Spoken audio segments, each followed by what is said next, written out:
Susana Jiménez no necesita presentación. Durante más de 5 décadas fue, simplemente, la diva indiscutida de la Argentina. Su risa contagiosa, su estilo exuberante y sus ocurrencias inesperadas en televisión marcaron a generaciones enteras. Sin embargo, detrás de la mujer que parecía tenerlo todo, fama, fortuna, admiradores y poder mediático, se esconde una historia mucho más compleja. A los más de 80 años, la misma Susana que llenaba teatros y recibía millones de cartas de fans, pasa sus días en soledad en su estancia de Punta del Este, entre recuerdos de gloria y silencios que pocos imaginaban. La vida de Susana estuvo llena de contrastes. Una infancia marcada por peleas familiares y un internado cruel. Un matrimonio precoz que terminó en violencia. La pérdida trágica de su hermano y de su madre en un corto lapso. Y, al mismo tiempo, un ascenso meteórico gracias a un comercial de jabón que convirtió la palabra shock en parte del vocabulario popular. Fue actriz, modelo, vedette, animadora, empresaria, ícono sexual y referente cultural. Amó apasionadamente a figuras como Carlos Monzón, Cacho Castaña o Ricardo Darín, pero también enfrentó el precio de esas relaciones, la violencia, los celos, las críticas y la exposición mediática. Su programa Hola Susana se transformó en un fenómeno nacional, logrando ratings históricos y récords Guinness por la cantidad de cartas recibidas. Sin embargo, sus escándalos privados, desde divorcios millonarios hasta romances imposibles, la convirtieron en una figura tan adorada como cuestionada. Hoy, su nombre sigue siendo sinónimo de espectáculo, pero su vida parece teñida por una paradoja: el brillo eterno en la memoria colectiva y la sensación de vacío en la intimidad. ¿Ha encontrado Susana Jiménez la paz que buscaba o sigue siendo prisionera de las sombras que acompañan a toda gran estrella? María Susana Jiménez Abert nació en Buenos Aires el 29 de enero de 1944, en el seno de una familia que, a simple vista, parecía de clase media acomodada, pero cuya intimidad estaba atravesada por tensiones y heridas silenciosas. Su madre, María Luisa Sanders, se dedicaba al hogar, mientras que su padre, Augusto Jiménez, era empresario de cosméticos. Junto a su hermano Jorge, Susana vivió los primeros años de infancia bajo un techo en el que las discusiones eran pan de cada día. Las peleas constantes entre sus padres no solo llenaban la casa de gritos, sino que en más de una ocasión terminaban en episodios de violencia física. La pequeña Susana, con apenas 6 o 7 años, se vio obligada a intervenir para separarlos, cargando desde muy temprano con un peso emocional imposible para una niña de su edad. El detonante de aquellos conflictos era, casi siempre, la infidelidad del padre y los celos descontrolados de la madre. El ambiente familiar se volvía tan asfixiante que los únicos momentos felices de la niña llegaban en las vacaciones en Altagracia, donde descubría que el mar tenía el poder de relativizar las lágrimas. Pero esa calma era pasajera. Sus padres terminaron separándose cuando Susana aún era muy pequeña, y lejos de mejorar, su vida se volvió aún más complicada. Con 7 años, su padre decidió imponerle disciplina y la envió interna al colegio Quilmes, donde además la obligó a cortarse el pelo muy corto. Aquellos 3 años de internado fueron una tortura. No hablaba inglés, se convirtió en objeto de burlas, las noches eran heladas y las camas apenas tenían frazadas. El resultado fue que la niña desarrolló problemas bronquiales serios que la marcaron para siempre. Finalmente, debido a su deterioro de salud, su padre aceptó traerla de regreso a casa, aunque ese hogar ya había cambiado por completo. Él se había vuelto a casar y tenía 3 nuevos hijos, mientras que su madre estaba consumida atendiendo los problemas mentales de Jorge. En medio de ese caos, Susana encontró refugio en su abuela Cecilia, quien le enseñó a tejer, coser y a disfrutar de las pequeñas alegrías cotidianas. Pero fue su abuelo Alberto quien la marcó para siempre, llevándola a largas maratones de cine en salas de barrio. Juntos podían ver hasta 3 películas en una sola tarde. De regreso en casa, Susana jugaba frente al espejo a ser la protagonista de aquellas cintas. Esos juegos inocentes se transformaron en el germen de un sueño que parecía inalcanzable: dedicarse al espectáculo. Sin conexiones en el medio artístico, no parecía más que una fantasía adolescente. Sin embargo, ya había comenzado a forjar en su imaginación el personaje que, décadas más tarde, se convertiría en mito. A los 15 años, conoció a Mario Sarabairos, un estudiante de Derecho 6 años mayor que él, que tocaba en una banda en el café Art Point de Palermo. Para Susana, era el hombre más atractivo del país, pese a sus dificultades económicas. El romance fue intenso y muy pronto irreversible. En 1962, cuando ella aún era menor de edad, quedó embarazada. En una sociedad que podía tolerar noviazgos desparejos, pero no hijos fuera del matrimonio, la pareja no tuvo opción, se casaron. El 20 de octubre de ese año nació Mercedes, su única hija. Pero la vida matrimonial distó de ser idílica. Mario resultó violento y distante, aportaba poco en la crianza de la bebé y sus arranques de agresividad hicieron que en 1964 Susana tomara una decisión insólita para la época: divorciarse. La sociedad prefería ver a una mujer soportar golpes antes que separarse, pero ella eligió su libertad. Esa decisión la dejó sola, estigmatizada y con la responsabilidad total de criar a Mercedes. Se empleó en la fábrica de su padre mientras estudiaba magisterio. Se graduó con honores, pero nunca ejerció. Su destino estaba escrito en otro lado. La tragedia volvió a golpearla con fuerza. En 1966, su hermano Jorge se suicidó tras años de problemas psiquiátricos y meses después falleció su madre. Devastada, sin rumbo y con graves problemas económicos, Susana debió reinventarse. En 1967, el azar le puso 2 caminos frente a sí: un telegrama para trabajar como azafata en aerolíneas argentinas y otro para comenzar una carrera como modelo. Eligió el segundo. Aquella decisión marcaría para siempre el rumbo de su vida y abriría las puertas a una fama que todavía parecía imposible. El ingreso de Susana Jiménez al mundo del modelaje fue, en un principio, una cuestión de supervivencia. No había en ella una ambición desbordante ni un plan estratégico. Lo que buscaba era un modo de sostener a su hija Mercedes y recuperar cierta estabilidad después de años de pérdidas y golpes emocionales. Sin embargo, muy pronto su carisma natural y su belleza poco convencional para la época comenzaron a destacarla en la agencia de publicidad Lowe, donde se integró como parte del plantel de talentos. Allí conoció a publicistas, fotógrafos y productores que le abrieron puertas a campañas más importantes. Fue en ese entorno donde entabló una relación con Héctor Caballero, un joven que más tarde se convertiría en uno de los productores más influyentes del país y en un amor decisivo en su vida. El verdadero punto de quiebre, sin embargo, llegó en una noche de 1968 en la discoteca Mau Mau, el epicentro del jet set porteño. Entre luces estroboscópicas y la multitud de celebridades, el fotógrafo Eduardo Forte la retrató con un solo disparo de cámara. Días después, la revista Gente publicó aquella imagen en portada, con un titular que la señalaba como la nueva revelación de la noche porteña: Susana Jiménez mató en Mau Mau. A partir de ese instante, la modelo desconocida comenzó a convertirse en rostro habitual de las revistas de espectáculos. Su nombre todavía no significaba gran cosa, pero el camino hacia la popularidad ya estaba trazado. Sus primeros pasos en cine fueron pequeños y, en cierto sentido, frustrantes. Apareció en películas como En mi casa mando yo o La novela de un joven pobre, pero su nombre no figuraba en los créditos. Sin esa mención oficial, era como si no hubiera existido en la historia del cine. En una época sin internet ni bases de datos digitales, carecer de crédito significaba ser invisible. Aún así, Susana no se rindió. Siguió insistiendo en castings y aceptando papeles menores, convencida de que la persistencia acabaría rindiendo frutos. El destino volvió a tocar a su puerta en 1969 con un trabajo que a simple vista parecía rutinario, un comercial de televisión para el jabón desodorante Cadum. La propuesta incluía un eslogan pegadizo, shock de frescura, y una estética sencilla.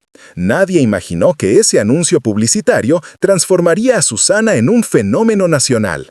En cuestión de días, todo el país repetía la palabra shock y reconocía el rostro de la mujer rubia que protagonizaba la campaña. La repercusión fue tan grande que su figura se convirtió en parte de la cultura popular y la fama que parecía lejana llegó de golpe, como un rayo. Ese comercial la lanzó definitivamente a la televisión. Pronto integró el elenco de Matrimonios y algo más, un ciclo humorístico que retrataba con picardía las dinámicas de familias argentinas. El programa alcanzó enorme éxito y permitió que Susana demostrara que no era solo una cara bonita. Tenía timing cómico, capacidad de improvisación y una simpatía espontánea que conectaba con el público. Gracias a esa participación, recibió su primer premio Martín Fierro, galardón que consolidó su posición en la pantalla chica. Pero más allá de la televisión, Susana soñaba con pisar el escenario, el mismo que había idealizado desde niña junto a su abuelo. Ese sueño se concretó con Las mariposas son libres, una comedia romántica de José Pepe Cibrián. La obra debutó en el Teatro Astral y se convirtió en un éxito rotundo, celebrada tanto por la crítica como por el público. Las entradas se agotaban con semanas de anticipación y la producción emprendió una gira de 18 meses que incluyó el Teatro Neptuno de Mar del Plata. Era el equivalente a llenar un estadio en la actualidad. El triunfo teatral confirmó que Susana tenía el magnetismo necesario para sostener un espectáculo por sí sola. En medio de ese ascenso, quedó claro que estaba naciendo una figura diferente. Susana no era únicamente modelo ni actriz de reparto, era un fenómeno mediático en construcción. Su camino no sería lineal ni sencillo, pero el comercial de Cadum había cambiado para siempre su destino. La Argentina tenía una nueva diva, y el mito apenas comenzaba a escribirse. El éxito en teatro y televisión abrió para Susana Jiménez un mundo mucho más complejo que el de los escenarios, el de los romances apasionados, los escándalos mediáticos y la construcción de una imagen pública que mezclaba deseo, polémica y fascinación. En 1974, su destino se cruzó con el del campeón de boxeo más célebre de la Argentina, Carlos Monzón. Ambos coincidieron en la película La Mari, un proyecto ambicioso que pretendía trascender fronteras. Desde el primer día de rodaje, la química entre ellos se volvió incontrolable. Según testigos y declaraciones de la propia producción, las escenas de amor parecían desbordar la ficción. El beso inicial, que debía ser parte del guión, se transformó en un momento de intensidad real que dejó boquiabiertos a todos, incluido el marido de Susana, que entonces supervisaba la filmación. La relación con Monzón rápidamente se convirtió en tema de tapa de diarios y revistas. Para la prensa, eran la pareja del año. Para Mercedes Beatriz García, esposa del boxeador, era una traición imperdonable. El enfrentamiento entre ambas alcanzó su punto álgido durante el estreno de la película en el Cine Atlas. Mercedes aguardó a Susana a la salida y la golpeó frente a todos. La advertencia fue brutal. La próxima vez te disparo en la cabeza. Aquella escena reflejaba no solo la intensidad del triángulo amoroso, sino también un clima social en el que las mujeres quedaban expuestas a la violencia pública sin redes de protección. Susana se mudó con Monzón a un departamento en Belgrano y durante 4 años intentó sostener esa relación marcada por la pasión y el conflicto. Quiso pulirlo, incluso contratando profesores para que ampliara su cultura general, pero Carlos respondía con burlas. En público la ridiculizaba, diciendo que no sabía preparar ni un guiso ni un mate cocido. Aún así, ella lo defendía ante los medios, asegurando que lo importante era el amor. Pero los rumores de violencia física se multiplicaban y en más de una ocasión Susana apareció con moretones que atribuía a accidentes domésticos. En 1978, tras el estreno de La segunda mujer, decidió poner punto final. Basta, dijo, y cerró así un capítulo tan ardiente como destructivo. Mientras esa historia avanzaba, otra chispa se encendía en paralelo, la del cantante Cacho Castaña. Se conocieron en Mar del Plata durante la obra Estrellas en el Mar. La atracción fue inmediata y los encuentros clandestinos se volvieron frecuentes.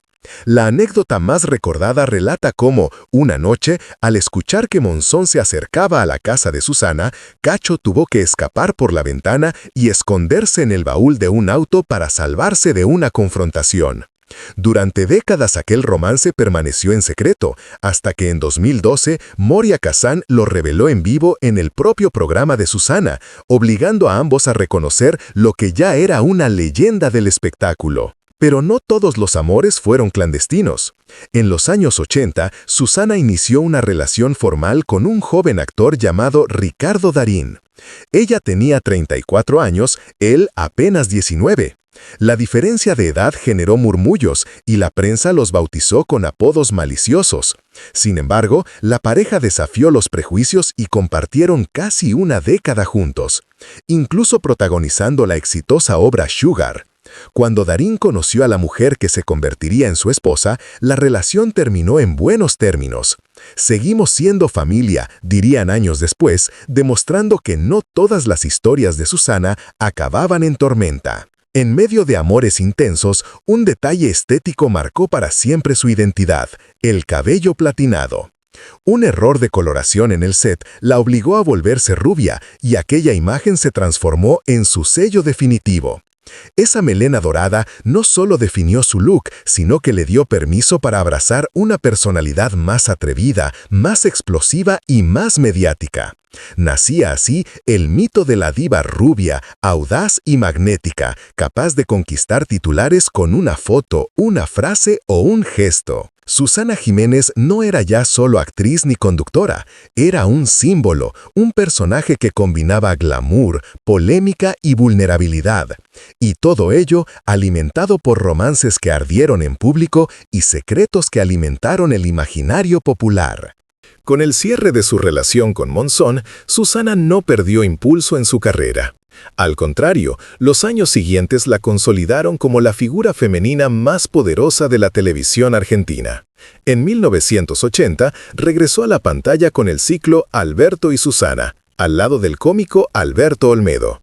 Ese programa semanal en Canal 13 marcó el inicio de un formato que se volvería característico: sketches cómicos con la impronta irreverente de Olmedo y la frescura magnética de Susana. El público se rendía a esas escenas, y ella comprendió que había encontrado una fórmula única para conquistar la pantalla chica. En 1985, Susana rompió moldes nuevamente al posar desnuda para Playboy. Fue la primera argentina en aparecer en la portada nacional de la revista y el impacto mediático fue inmediato. Ese mismo año salió al mercado una muñeca inspirada en su imagen, un equivalente a la Barbie local que llegó a superar en ventas a la original. La rubia ya no era solo una artista, era una marca registrada que generaba negocio en todos los frentes. El verdadero hito llegó en 1987 con el nacimiento de Hola Susana. El formato, sencillo pero novedoso, combinaba llamados telefónicos en vivo, donde los espectadores podían ganar premios, con entrevistas a celebridades y números musicales. La idea explotó de tal manera que se transformó en un fenómeno cultural. Familias enteras esperaban junto al teléfono por la posibilidad de que Susana los llamara y con su voz risueña cambiara su vida.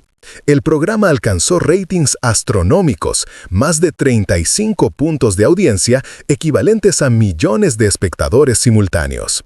En 1991 firmó un contrato millonario con Telefe, lo que la convirtió en una de las conductoras mejor pagadas del país. Su influencia era tan grande que ingresó al libro Guinness de los Récords al recibir más de 20 millones de cartas de fans, un volumen tan descomunal que incluso se le asignó un código postal propio. Pero mientras su vida profesional alcanzaba la cima, su vida privada se llenaba de turbulencias. A mediados de los 90, Susana se casó con el polista Humberto Roviralta. Lo que parecía una unión glamorosa, pronto se convirtió en uno de los divorcios más escandalosos de la historia argentina. En febrero de 1998, tras una pelea violenta en la mansión que compartían, Roviralta apareció ante la prensa mostrando heridas y acusándola. Susana, por su parte, aseguró que solo se había defendido arrojándole un cenicero. El matrimonio terminó en tribunales y la prensa especuló que Roviralta se quedó con una fortuna millonaria tras el acuerdo de separación. Para Susana, aquella experiencia fue definitiva. «No me caso nunca más», declaró. A pesar de los escándalos, su popularidad no decayó. En 2006, se tomó un descanso para viajar y recargar energías, pero al año siguiente regresó a la televisión con la misma fuerza de siempre. En 2015, volvió al teatro con la obra Piel de Judas, que agotó entradas el mismo día de su lanzamiento y se transformó en uno de los espectáculos más exitosos de la temporada. El público seguía respondiendo con fervor, confirmando que incluso con el paso de las décadas, la diva mantenía intacto su magnetismo intacto. En los últimos años, Susana eligió vivir lejos del ruido mediático. Su refugio es La Mari, una estancia de ensueño en Punta del Este, Uruguay, rodeada de naturaleza, lagunas privadas y animales. Allí pasa la mayor parte de sus días, apareciendo solo en ocasiones puntuales para compromisos profesionales o reuniones con Telefe. Pero incluso en su retiro, los escándalos parecen perseguirla. En junio de 2025, un simple apagón en su mansión se convirtió en noticia nacional cuando ella misma lo grabó en un video casero. «Estamos en una emergencia total», dijo, mientras mostraba velas encendidas en la inmensa sala. Sus palabras desataron una ola de comentarios. Algunos la apoyaron con cariño, otros la ridiculizaron por llamar emergencia a un corte de luz, evidenciando la brecha entre su vida de lujos y la de la gente común. Hoy, con más de 80 años, Susana Jiménez sigue siendo un ícono de la cultura argentina. Su nombre garantiza titulares, pero detrás de las luces permanece la pregunta inevitable: ¿ha logrado hallar la paz en su retiro o la soledad y los recuerdos pesan más que todo el brillo acumulado? La historia de Susana Jiménez es, en muchos sentidos, la radiografía de la fama en América Latina. Una mujer que, partiendo de una infancia marcada por peleas, internados crueles y pérdidas irreparables, supo reinventarse hasta convertirse en un ícono absoluto. Desde aquel comercial del jabón Kadum que la catapultó a la popularidad, pasando por los amores apasionados y destructivos con figuras como Monzón o Cacho Castaña, hasta el contrato millonario con Telefe y los récords Guinness de cartas de fans, cada etapa de su vida estuvo marcada por la intensidad. Nadie puede negar que Susana lo vivió todo: la euforia de los escenarios, la consagración televisiva y el dolor profundo de los escándalos íntimos. Hoy, en su estancia de Punta del Este, parece haberse alejado del ruido que durante décadas fue su alimento vital. Sus días transcurren entre animales, jardines y lagunas privadas, lejos de la vorágine que la convirtió en leyenda. Pero esa aparente calma genera un interrogante inevitable. ¿Es este retiro una elección consciente para proteger su paz o es la soledad la factura que la fama siempre termina cobrando? Sus seguidores se dividen. Algunos celebran que, finalmente, pueda disfrutar de una vida tranquila. Otros lamentan verla lejos de los reflectores que ella misma encendió como nadie. Lo cierto es que Susana Jiménez sigue siendo parte de la memoria colectiva. Su risa, sus frases y sus gestos forman parte de la identidad cultural de varias generaciones de argentinos. Y aunque el paso del tiempo haya cambiado su presente, su nombre quedará grabado como el de la diva eterna. ¿Tú qué opinas? ¿Crees que Susana encontró la paz en este retiro dorado o que la tristeza aún acompaña sus días? Déjanos tu comentario, regálanos un like y suscríbete para seguir descubriendo las verdades ocultas detrás de las grandes leyendas del espectáculo.